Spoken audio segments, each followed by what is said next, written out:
ধর্ষণ এবং হত্যার পরে আসামিকে 7 ঘন্টার ভিতরে গ্রেফতার করতে আমরা সক্ষম হয়েছি। আদালতে স্বীকারোক্তিমূলক জবানবন্দি দিয়েছে সাথে সাথে একদিনের মধ্যে। সেই 164 স্টেটমেন্টে তার সহযোগী অপরাধী হিসেবে তার স্ত্রীকেও, তার নামও এসছে, তাকেও গ্রেফতার করা হয়েছে। আমরা খুব দ্রুততার সাথে আদালতের অনুমতি নিয়ে ডিএনএ টেস্ট করেছি।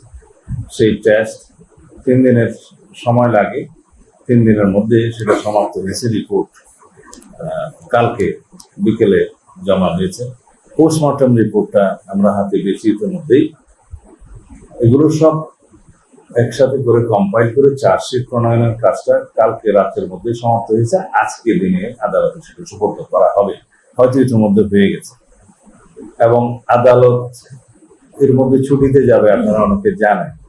কিন্তু এই বিশেষ আদালতটা ছুটি মাননীয় চিফ জাস্টিস বাতিল করার চিন্তা করছেন। এখনো হয়েছে কিনা আমি জানি না, এটা আইন মন্ত্রণালয় ডিল করছে।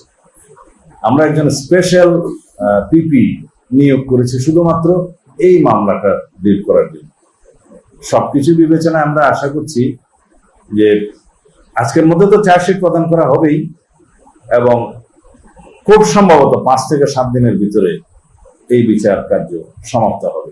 এর চাইতে বেশি কিছু করার আমাদের পক্ষে এই মুহূর্তে আর বোধহয় সম্ভব না। আমরা আশা করি আদালতের বিষয় আমরা বিস্তারিত বলতে পারবো না, সেটা আমাদের ইখতিয়ার নাই। তবে আমরা নিশ্চিত যে মাননীয় আদালত এই প্রসিকিউশন টিমের বক্তব্য শুনে, চার্জশিট দেখে এবং এভিডেন্স 164 এগুলো দেখে সঠিক সিদ্ধান্ত নেবেন এবং সর্বোচ্চ শাস্তি নিশ্চিত করা হবে।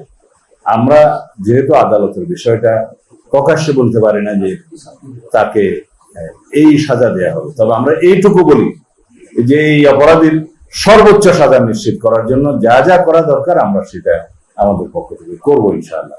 এটা আসলে সামাজিক অবক্ষয়, সামাজিক মূল্যবোধ। এখানে সমাজ সংস্কারের দরকার, যেখানে সামাজিক মূল্যবোধকে তুলে ধরা দরকার আমাদের ধর্মীয় মূল্যবোধের ভিত্তিতে, আমাদের কালচারের ভিত্তিতে। কিন্তু কিছু কিছু অপসংস্কৃতির আসর আমাদের সমাজে পড়েছে, কিছু কালচার এমন হয়েছে, এটা আকাশ সংস্কৃতির কারণে, যে যেমন এই যে ধর্ষণের মাত্রা বা ধর্ষণের যে অবস্থার সংগঠন, এটা ঘটনা, এটা আমাদের সহ্য সীমার বাইরে চলে যাচ্ছে।